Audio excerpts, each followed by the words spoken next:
국내 방산 업체들의 기술 보유에 따른 제조 능력이나 생산 관리는 세계 최고 수준으로 알려져 있습니다. 무기를 직접 외국에 수출도 하고 있지만 필리핀과 태국, 뉴질랜드, 영국, 노르웨이 등은 조선 강국 한국에 군함 건조를 맡기기도 합니다. 또는 외국의 방산업체가 한국 업체와 협약해 한국에서 대신 외국 업체의 무기 수리를 해주는 경우도 많습니다.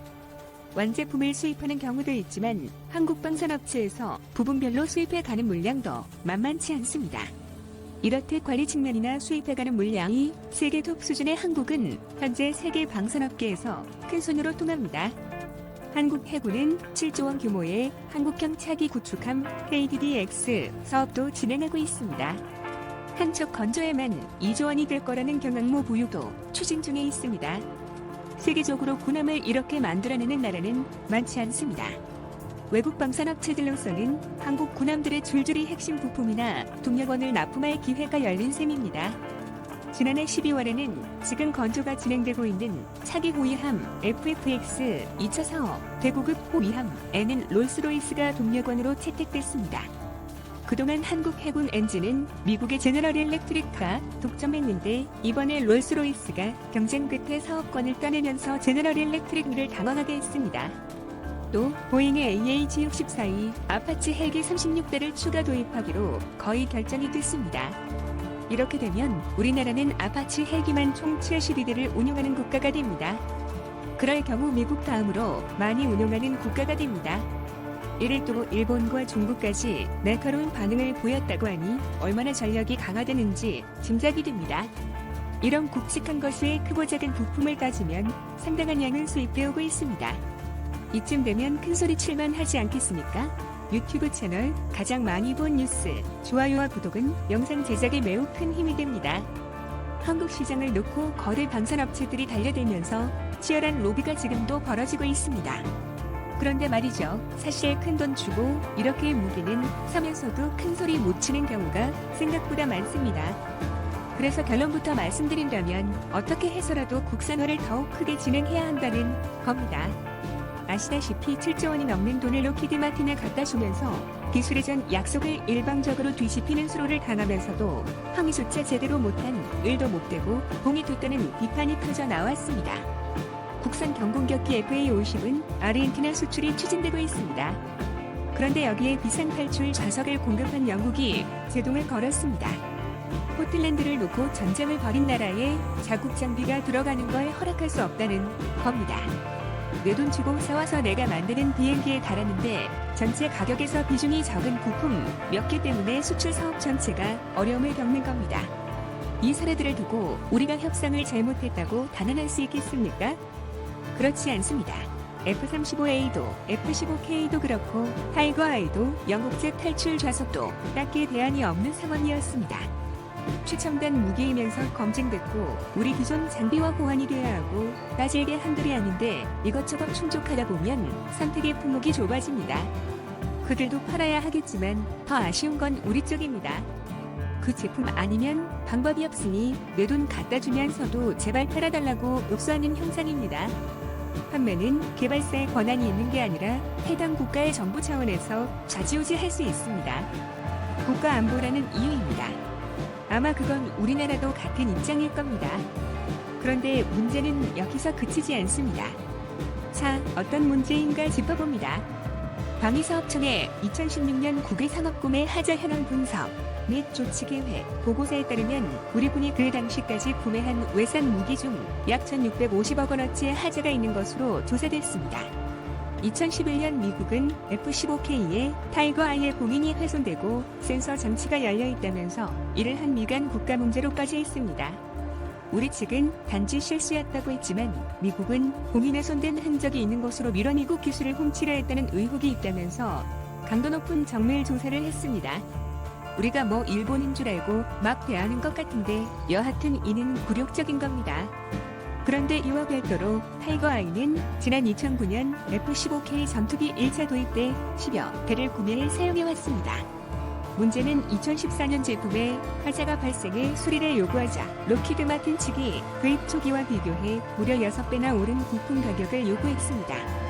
타이거 아이의 생산이 이미 중단돼 우리 군만을 위해 별도로 부품을 생산해야 하기 때문에 가격을 올릴 수밖에 없다는 입장을 내세웠습니다. 록히드 마틴은 정부의 항의에도 부품 가격 인상분을 내라고 하면서 고장 5건 10억 원을 장기간 방치했습니다.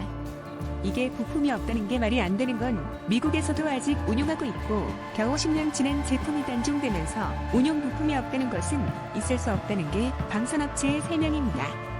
한마디로 돈을 더 받기 위한 횡포라는 겁니다.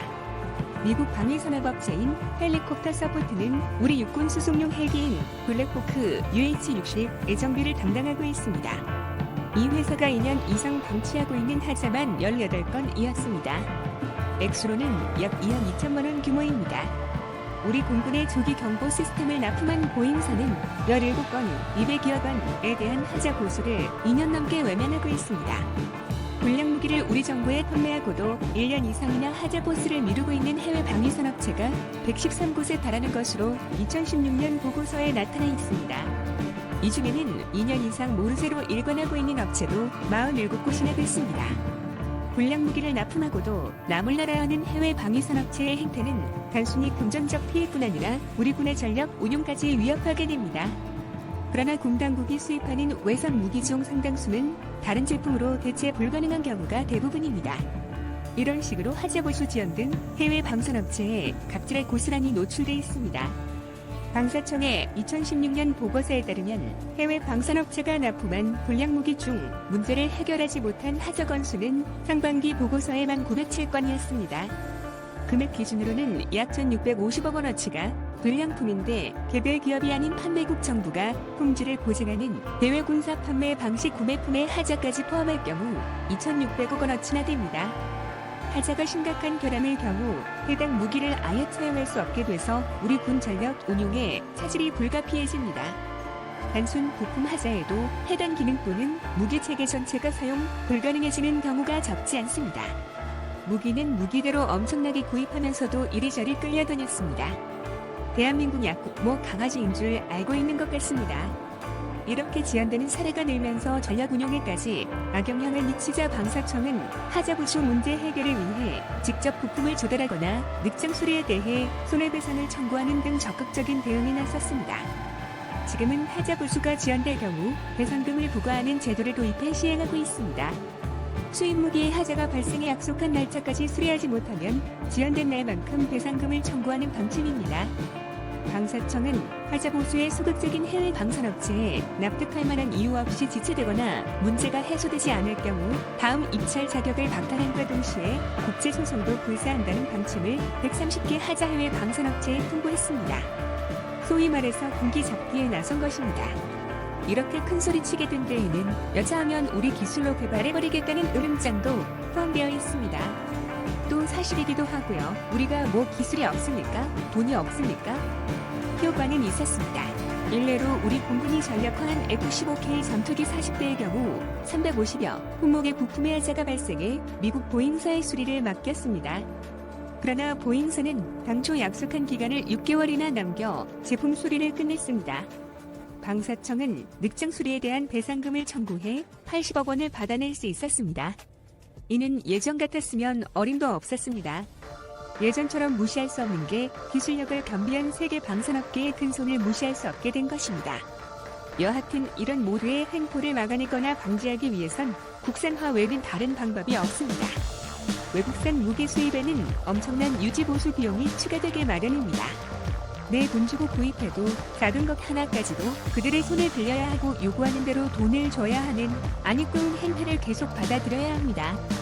예산의 효율적인 면을 고려해 많이 필요하지도 않는 부분까지 국산화할 필요는 없겠지만 주력적인 무기들은 반드시 국산화해야 합니다. 이제 구입해야 한다는 엉터리 군사 전문가 같은 사람이 발을 붙이지 못하게 해야 합니다.